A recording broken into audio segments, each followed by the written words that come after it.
Hi, my name's Tracy. I'm one half of Coach Aligned. I'm a qualified counsellor, coach, and recovering control freak. And in this Live Aligned summer series, we're asking deep, soulful questions that help us realign with what truly matters most. And today's question might just be the key to your next breakthrough. What do I need to release? What do I need to let go of? We're going to talk about the limiting beliefs that quietly shape our choices, our decisions, and how they show up, where they come from, and how to begin letting go. And if you want to take this deeper, I've created a free reflection compass guide to help you unpack this, get a sense of where you are in your own life, where to start the journey from. I'll tell you a little bit more about that in a moment. Here's a personal story that I hope will illustrate the profound impact of limiting beliefs. When I was a young girl, I moved to a new school. One day they asked me to get up and perform a small task on stage. It was at the school assembly. As I stood there feeling really nervous, exposed, I noticed a group of girls whispering and laughing. And in that moment, something inside me shifted. I made an inner vow, an inner commitment to myself. I will never stand up in public again because it leaves me open to humiliation. Now that decision, that little vow, that belief that I created on the inside of me was made by a little girl just trying to protect herself. But that followed me for years. I avoided the spotlight, I downplayed my gifts, I stayed quiet even when I felt God was calling me to speak, especially when you consider the gifts and the calling that God has placed on the inside of me. Looking back now, I can see that moment for what it was, the birth of a limiting belief. In Live Aligned, we talk a lot about the power of beliefs, especially the ones that limit us, that are not serving our sense of God identity. Limiting beliefs are quiet, often subconscious agreements we make in response to a moment of pain or pressure.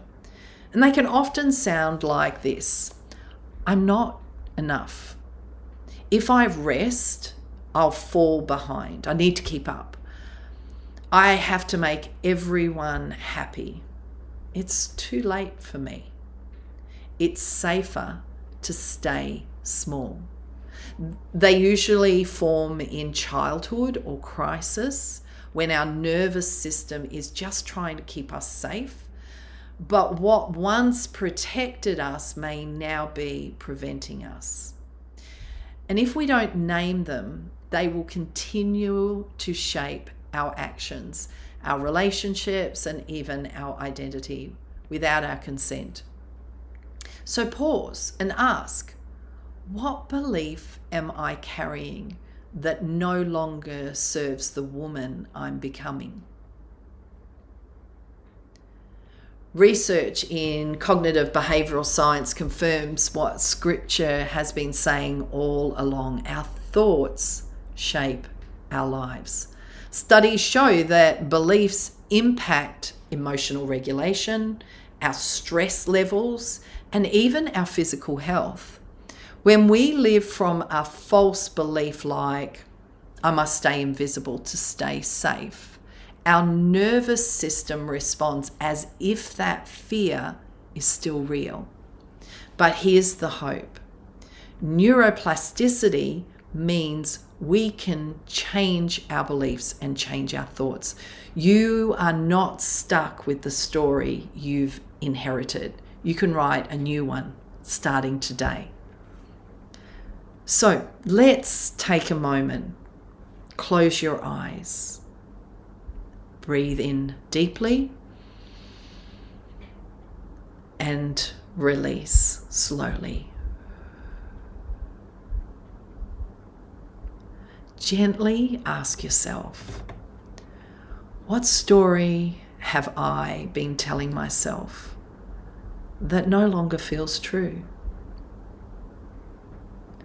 What small vow did I make maybe years ago to protect myself, but now it's holding me back? It no longer serves me. And what would change if I believed I was safe to be seen, safe to be used by God? You don't need to fix everything today. You don't need to go on a witch hunt for every limiting belief today. You just need to become aware of it, to see it, because awareness is the beginning of freedom. A woman I worked with was constantly giving, leading her team, supporting her family. She was meeting every need. But she was exhausted, and when we got down to it, when she really got honest with herself, she was actually becoming really resentful. And deep down, she didn't know why. But as we worked together, she uncovered this belief: if I don't take care of everyone, I'll be left behind. It was a belief that was born in her childhood, just like mine. Hers told her to stay indispensable. Mine told me to stay invisible. Different beliefs. Can you see that? Different beliefs, but the same root. It's fear dressed up as safety. And as she began to release that belief, she became aware of it, and then she would choose to release it. She found her voice.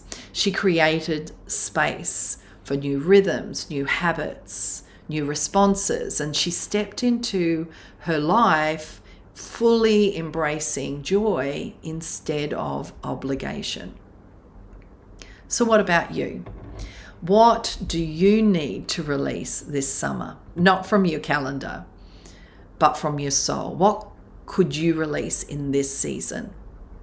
Maybe it's the belief that you're only as valuable as what you do.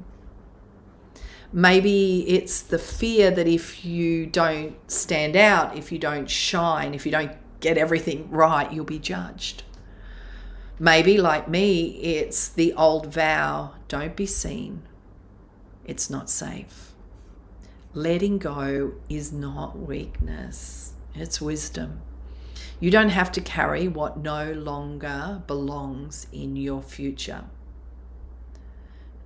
Now, if today's message stirred something in you, I'd love for you to download the free Reflection Compass. It contains thoughtful questions and prompts that will really help you locate where you're at right now, so you can take the next faithful step. You can click on the link in the bio. That's where you can download it from. I'd love you in the comments maybe to ask a question or let us know what you could let go of this season. Encourage other people that are watching these videos. Just remember, you're not your past. You are who God says you are. That is not a cliche or a tagline in a song. You are deeply loved, already enough, and you are on the journey to becoming whole. So till next time, it's bye for now.